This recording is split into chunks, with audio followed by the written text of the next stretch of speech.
बिस्मिल्लाहिर्रहमानिर्रहीम। अस्सलाम वालेकुम नाज़रीन, मैं हूं अमन शहरी आरिफ हमीद भट्टी लाहौर से मुख्तलिफ और अहम तरीन खबरों के साथ।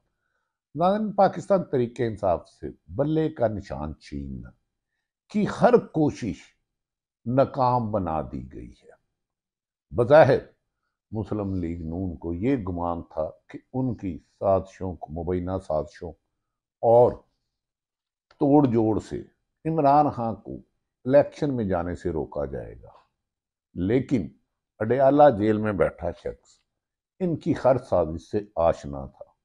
लिहाजा अब कभी इम्कान है कि अगर कोई गैर आईनी हरबा इस्तेमाल नहीं किया जाता तो बल्ले का निशान तहरीक इंसाफ इलेक्शन में होगी, और अगर इलेक्शन में तहरीक इंसाफ जाती है, सुप्रीम कोर्ट के हुक्म फाइज ईसा चीफ जस्टिस के मुताबिक 8 फरवरी को इलेक्शन होते हैं, तो कभी सर्वे के मुताबिक तहरीके इंसाफ की कामयाबी दीवार पे लिखी हुई नोश्ता दीवार पड़ी जा रही है। इलेक्शन कमीशन ने 20 रोज में इंट्रा पार्टी इंतखाबात कराने का चैलेंज दिया तहरीके इंसाफ को। इमरान खान ने इस चैलेंज को भी ना सिर्फ कबूल किया बल्कि इसे करके भी दिखा दिया। 113 से ज्यादा जमातें साबक वफाकी वजीर कानून बाबर अमान के मुताबिक है कि पाकिस्तान में आज तक कभी तरीके इंसाफ ने किसी भी जमात के इंट्रा पार्टी इलेक्शन पर इख्तलाफ नहीं किया था या उसे मुस्तरद नहीं किया था। पहली दफा रिकॉर्ड कायम किया, लेकिन पहला ही रिकॉर्ड खराब हो गया और तरीके इंसाफ ने उसको आईनी और कानूनी तरीके से शफाफ इलेक्शन करवा कर जो कि वोटिंग का अमल रह गया है उसके तमाम तकादे पूरे कर लिए। अब बज़ाहिर बादियुल नजर में कानूनी तौर पर बल्ले का निशान इलेक्शन से दूर करने की साजिशें दम तोड़ गई हैं, लेकिन ताहम जब तक शेड्यूल अनाउंस नहीं होता उस वक्त तक कोई कहना खत्मी है नहीं है। नाज़रीन, इलेक्शन कमीशन ने को अब ये सोचना होगा कि इंट्रा पार्टी इलेक्शन भी हो जाते हैं, बैरिस्टर गोहर एजाज चेयरमैन आ जाते हैं और अमली तौर पर इसे तरीके इंसाफ के चेयरमैन इमरान खान ही चलाएंगे, और अब नून लीग के लिए इलेक्शन लड़ना खासा दुश्वार हो जाएगा। कैंडिडेट तो पूरे करने की कोशिश की जा रही है, लेकिन अवाम में जाने से गुरेज किया जा रहा था, क्योंकि मुबैना तौर पर इन्हें यकीन था कि शायद तरीके इंसाफ को इलेक्शन के दिन में उम्मीदवार ले जाने में मुश्किलात हो। लेकिन आज इस वक्त तक तो वो नाकाम है। कल अगली कर कोई साजिश करते हैं तो उसकी हकायक भी आपके सामने ले आएंगे। मंसूबा साजों ने सोच रखा था कि इमरान खान को दोबारा चेयरमैन बनेगा तो इसे नाहल करके इंट्रा पार्टी इंतखाबात का लंदम करार दे देंगे और पार्टी निशान से तरीके इंसाफ महरूम हो जाएगी। लेकिन उन्हें यह नहीं पता था मदई लाख बुरा चाहे क्या होता है, वही होता है जो खुदा होता है। 3 महीने तक इसको अनाउंस नहीं किया तो तरीके इंसाफ के आईनी माहिरीन ने सर जोड़कर अडयाला जेल में मुशावरत की और इस साजिश को भी नाकाम बना दिया। हालांकि इलेक्शन एक्ट में पार्टी सदारत की नाअहली की कोई सूरत नहीं है, कोई भी सूरत नहीं है, और आज तक किसी भी जमात में 103 जमातें हैं, किसी को भी उन जमातों का नाम भी याद नहीं होगा, मुझे भी नहीं होगा। लेकिन इलेक्शन कमीशन ने किसी को मुस्तरद नहीं किया, लेकिन ये नतीजा भी, ये तजर्बा भी इन्होंने तरीके इंसाफ पर आजमाया, लेकिन इसमें भी नाकामी हुई। इमरान खान तोशाखाना के फैसले के बावजूद पार्टी चेयरमैनशिप के अहल हैं, फैसले के बावजूद अहल है, लेकिन उन्होंने हर साजिश को रोकने की ठान रखी है और हर साजिश का मुकाबला सियासी और कानूनी अंदाज से है। और कहा गया कि कोई ऐसी हरकत नहीं करेंगे जिसे जमहूरियत में खतरा हो, या जो सिलेक्टेड हुए हैं बिलावल भुट्टो के मुताबिक उन्हें हुकूमत पर मुसल्लत किया जा सके। तोशाखाना के बावजूद कहा जाता है कि ठान रखी है और इसलिए मुतबादल उम्मीदवारों को निकाल कर इसका हल निकाला है। अब पीटीआई का इलेक्शन होता देखकर कुछ नए पॉलिटिकल एक्टर सरगर्म हो गए हैं कि हमने तो बहुत साजिश की थी, लेकिन इसे तो 24 घंटों में भी उड़ा दिया गया। कभी कहा गया तहरीके इंसाफ में इख्तलाफात हैं, कभी बेपर्दगी उठा गई। वो जो अकबर साहब हैं जिनकी रुकनीत ही नहीं, अब उन्हें भेज दिया। यार अंदाजा करो भाई, एक बंदा जमात का रुकन नहीं है तो उसका इलेक्शन कैसे कंटेस्ट कर सकता है? इतनी बिलो दी बेल्ट जाने की क्या जरूरत है? इसकी बजाय जमहूरी तरीके से मुकाबला करो। खैर ये तो हर साजिशी, हर इलेक्शन में साजिशी होते हैं, ताकतवरों से डील करके इक़्तिदार के रास्ते में आना चाहते हैं, ब्यूरोक्रेसी को इस्तेमाल करते हैं, नैब को, FIO को, एंटी करप्शन को, लेकिन जिसके साथ अवामी ताकतों से शिकस्त देना बज़ाहिर नामुमकिन है। अब PTI का इलेक्शन होता देखकर कुछ नॉन एक्टरों को फूक भरी गई है और कुछ खास मीडिया उसे खासी कवरेज दे रहा है।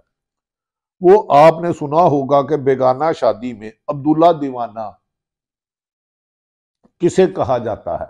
हम अकबर भाईवा राह जाती शादी में चले गया कि जी मैं दुल्हे का दोस्त हूं। उन्होंने कहा दूल्हे का दोस्त नहीं, ये तो सालगिरह का फंक्शन है।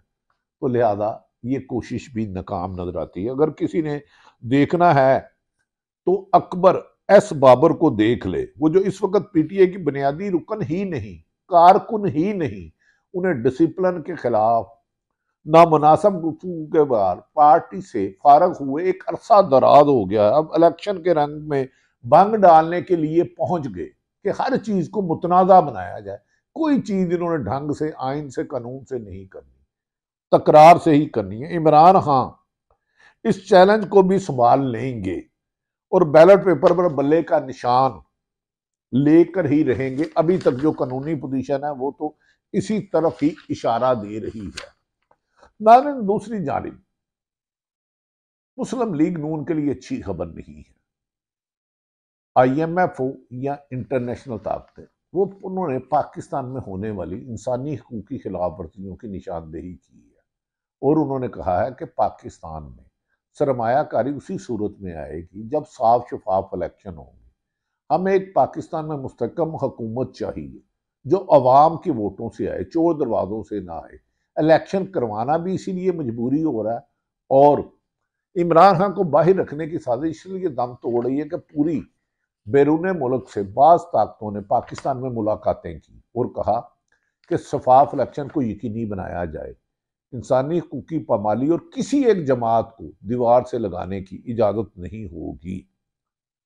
जब इन सब महाजों पर मुस्लिम लीग को नाकामी हुई, अवाम का वोट लेने में नाकाम हुए, अवाम में पॉपुलर होने में नाकाम हो गए, तो फिर मुकदमात की भार का, तादाद का दोबारा सहारा लिया जा रहा है।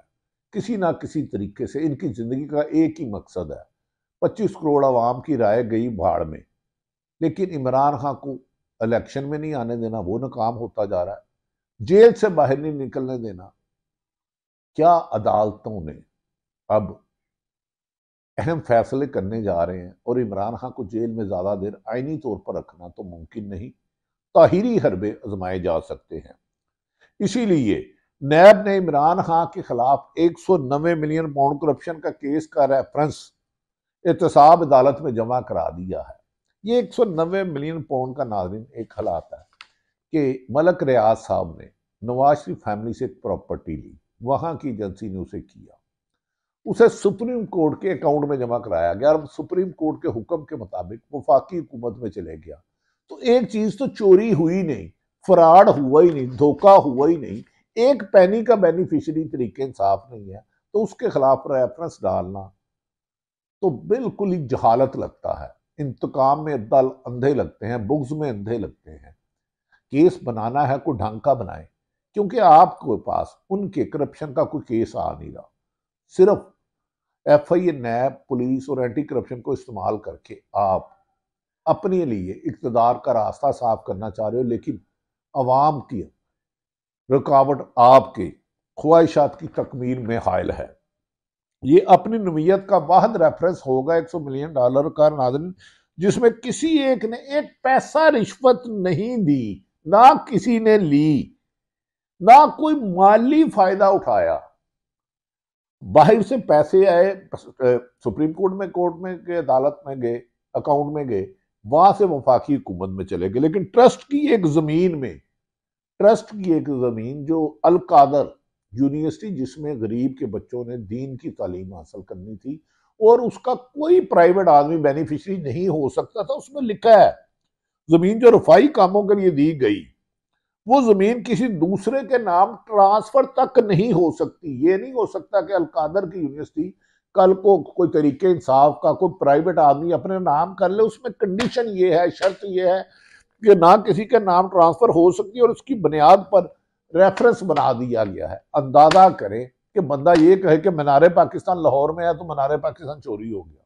कोई अक्ल के अंधो, कुछ तो काम करो यार, कोई ढंग के केस बनाओ। आपने देखा होगा एमन फीड और अल अजीजिया पर 1 अरब से ज्यादा अखराजात आया, लेकिन नैब ने जाके कह दिया ये केस ही नहीं बनता, हमें एतराज ही कोई नहीं है। ऐसे लोगों की तनख्वाहों से पैसे काटने चाहिए जो अवाम के खून पसीने के पैसे। यहाँ तो केस बनाने वाले गलत थे, यहाँ केस खत्म करने वाले खत्म है। जिस दिन ये नाइंसाफी खत्म हो गई उस दिन इलेक्शन में भी शफाफियत आ जाएगी और लोगों का अदारों पर एतमाद भी बहाल हो जाएगा। नाज़रीन, वो जो किस्सा 190 मिलियन पाउंड का जो सुप्रीम कोर्ट के अकाउंट से, मैंने 12 पहले भी आपसे गुजारिश की, गौर से सुनिएगा कि इतने नाहल हैं अकाउंट में आए थे, वो भी इसी अदालत यानी कि सुप्रीम कोर्ट के हुक्म से सरकार के अकाउंट में ट्रांसफर हो रहे हैं। कहते बगल में छुरी शहर में ढंडोरा। भाई अपनी जेब देख लो। आप कह रहे हो कि किसी ने किसी को जाके कहा ओए बेवकूफ आदमी, वो तेरा ना कुत्ता कान उतार के ले गया, वो कुत्ते के पीछे आदमी भाग गया। वो किसी ने कहा क्या हुआ, क्यों नडाल होके गिर रहा है, उसका भी नून लीग की सूरत हाल सियासी सूरत हाल जैसा था। उसने कहा मेरा नाक कुत्ता ले गया। उसने कहा तेरे तो दोनों कान इधर हैं, तो कुत्ता तेरा कान कैसे ले गया। उसने जब दोनों कान देखे उन्होंने कहा मुझे गलती लग गई। तो अब मुझे लग रहा है मौजूदा हुकूमत को 190 बिलियन में भी गलती लग रही है। बेहतर यह है कि इस पे अवाम के करोड़ों रुपए नैब पर अखराजात आए, इसके बजाय अगर कोई जायज है केस वो लाया जाए। लेकिन क्योंकि इमरान खान को लंबे अरसे तक अवाम से दूर रखना है, अवाम तक उसकी रसाई नहीं होने देनी, इसीलिए जल्दबाजी में धड़ाधड़ सजा सुनाने के नित नए सोचे समझे और बेहुदा तजर्बात किए जा रहे हैं, इसका अमल किए जा रहे हैं। जबकि यही तजर्बे इन्हीं पहले पीडीएम के नाकाम हुए, अब निगरान हुकूमत में नाकाम हो रहे हैं। लेकिन मैं ना मानूं की रट पे ये हर हजरबात समा रहे हैं कि इमरान खान जो मकबूल लीडर है, जिसे इलेक्शन में शिकस्त देना मुमकिन नहीं लगता, जो चारों सूबों में है, जो वफाक में है, जो वाहिद सारी सियासी जमातें एक तरफ मिलकर इलेक्शन में एक निशान पे लड़े और एक बल्ला हो, तो ये इलेक्शन से नहीं जीत सकते। उसको रोकने के लिए अब अदारों के FIA का महकमों का इस्तेमाल कर रहे हैं, लोगों के बुनियादी हकूक को खत्म कर रहे हैं। यही वजह है कि दुनिया भर में जग हसाई हो रही है कि बिलावल भुट्टो कहते हैं लाडला मुस्लिम लीग लाडला बन चुका है, इसका नाम रिलीफ लीग है, इसको ना नाजायज प्रोटोकॉल दिया जा रहा है। इलेक्शन फील्ड लेक नहीं, इलेक्शन कमीशन पर भी सवालात उठ रहे हैं। लेकिन एक तरफ गैर आईनी कामों की हटकंडी, दूसरी तरफ इमरान खान का अपने मकसद पे चलना और अवाम का उसके साथ होना, अभी तक ये नाश्ता कमजोर नहीं हो सका। ये रिश्ता मजीद मजबूत हो जा रहा है। अवाम में मकबूलियत का अब ये आलम आ गया है कि इमरान खान का नाम लेने वाले भी दीवाने हैं। वो किसी भी सूरत में कभी ये ऑडियो का खेल खेलते हैं, कभी ये 200 मुकदमात खेलते हैं, कभी किसी की बीवी की, किसी की वकील की, किसी जज की, किसी ना किसी की वीडियो ऑडियो और प्रोपोगंडा करते हैं और सोशल मीडिया पर करोड़ों अरबों रुपए मुबैना बांटे जा रहे हैं कि किसी तरीके से इमरान खान और अवाम का वोटर का रिश्ता खत्म करे। लेकिन वो दिन ब दिन इतना मजबूत होता जा रहा है कि नून लीग अपने उम्मीदवारों को अभी तक अवाम में भेजने में कामयाब नहीं हो सकी। आज इस वक्त भी नाज़रीन KPK की अवाम जाग चुकी है, हर रुकावट तोड़कर अपना जमहूरी हक इस्तेमाल कर रही है। मर्दान के इलाके तख्त भाई में हजारों की तादाद में शहरी हर रुकावट वर्कर कन्वेंशन कर रहे हैं, जबकि दूसरी तरफ एक वो वर्कर कन्वेंशन कर रहे हैं, दूसरी तरफ मुस्लिम लीग नून जिसे सरकारी प्रोटोकॉल मिल रहा है, हर किस्म की सहूलत है, बंद कमरों के इजलास और मीडिया कवरेज पे बाजी ले जा रहे हैं, लेकिन वोटर नहीं, सपोर्टर नहीं। ऐसी पार्टी को इक़्तिदार पर मुसल्लत करना यकीनन 20 करोड़ अवाम की हक तलफी होगी। 25 करोड़ अवाम की, तो 25 करोड़ अवाम अपने रास्ते की हर रुकावट दूर करने के लिए, अपना आइनी और जमहूरी हक लेने के लिए अब जाग चुकी है। उसमें सियासी शऊर पैदा हो चुका है। सियासी बेदारी ने, शऊर ने मुस्लिम लीग के, नून के उम्मीदवारों को हलकों में जाना मुश्किल कर दिया है। जहां अकेला एक शेर अफजल था या केपीके में एक कॉल देते हैं और सिर्फ होता है इमरान खान के दीवाने आ जाए, वहां जोक दर जोक हजारों की तादाद में पहाड़ों से चढ़ते हुए पथरीली रास्तों को अबूर करते हुए पहुंच जाते हैं और यहां अरबों रुपए लगाए जाते हैं। लेकिन जलसों में इस्तेकाम पार्टी हो या नून लीग हो, लोगों को ढूंढना, दूरबीन लेनी पड़ती है कि बंदे गिने जाएं। अब अंदाजा लगाएं, जब इमरान खान जेल से बाहर होगा, अभी अंदर है, तो ये मनाजर है, तो अवाम का ठाठे मारता हुआ समुंदर मुस्लिम लीग नून समेत दूसरी जमातों की इंतहाबी मुहिम को क्या पैगाम देगा कि एक आदमी 50-50 हजार का जलसा करा और एक आदमी मुस्लिम लीग नून 500 बंदा इकट्ठा करने में भी बिरयानी भी बांटते हैं, कीमे वाले नान भी बांटते हैं, ट्रांसपोर्ट भी देते हैं, खर्चा भी देते हैं, लेकिन वोटर साथ नहीं देता। अब देखना है कि इमरान खान इलेक्शन से पहले अदालतें उन्हें रिलीफ देती हैं कि नहीं। ये हतमी फैसला तो अदालतों करना होगा। इसी दिन के लिए फैज अहमद फैज ने कहा है, हम देखेंगे, लाजम है कि हम भी देखेंगे। हमें यकीन है कि पाकिस्तान में अवाम की राय खत्मी होगी और अवाम की राय के खिलाफ जाने वाले अपने फैसलों पर नजरसानी करेंगे और इलेक्शन कमीशन भी किसी एक जमात से वफादारी की बजाय आइन और कानून के मुताबिक आवाम को उनके हक से महरूम नहीं करेगा। इसी में जमहूरियत की बेहतरी है। जबकि चीफ जस्टिस फायद ईसा ने वाशगाफ लफ्जों में कहा है कि 8 फरवरी 2024 को इलेक्शन होंगे, लेकिन कुछ लोग र्यूमर्स, अफवाहें उड़ा रहे हैं। ये महज अफवाहें हैं। इलेक्शन होना ही जमहूरियत की मजबूती है, क्योंकि इंटरनेशनल पावर्स ने पाकिस्तान पर नजरें जुमा ली हैं कि पाकिस्तान में ना तो इंसानी हकूक की पामाली होने दी जाएगी। इंटरनेशनल ऑब्जर्वर बड़ी तादाद में पाकिस्तान आ रहे हैं कि किसी भी सियासी जमात को, चाहे वो किसी भी जमात से तल्लक हो, अगर उसको सियासी अपना हक अदा करने में रुकावटें पैदा की जाएगी कि वो मुतनाज़ा इलेक्शन को कोई नहीं मानेगा। लिहाजा शफाफ इलेक्शन के लिए सर जोड़ लिए गए हैं। उम्मीद है कि शफाफ इलेक्शन से ही मुल्क को इस अदम इस्तेकाम से, इस माशी तबाही के दहाने से निकला जाएगा। दूसरी तरफ इंटरनेशनल पावर्स पाकिस्तान को ये बावर करा रहे हैं कि पाकिस्तान में एक मुस्तकम अवामी तायद की जमहूरी हुकूमत ही इन मसाइल का हल है। ये सोच पाकिस्तान में भी परवान चढ़ रही है और इसी सोच से आगे की तरफ तरक्की का सफर तय किया जा सकता है। अल्लाह ताला पाकिस्तान का हामी और नासिर हो। पाकिस्तान जिंदाबाद।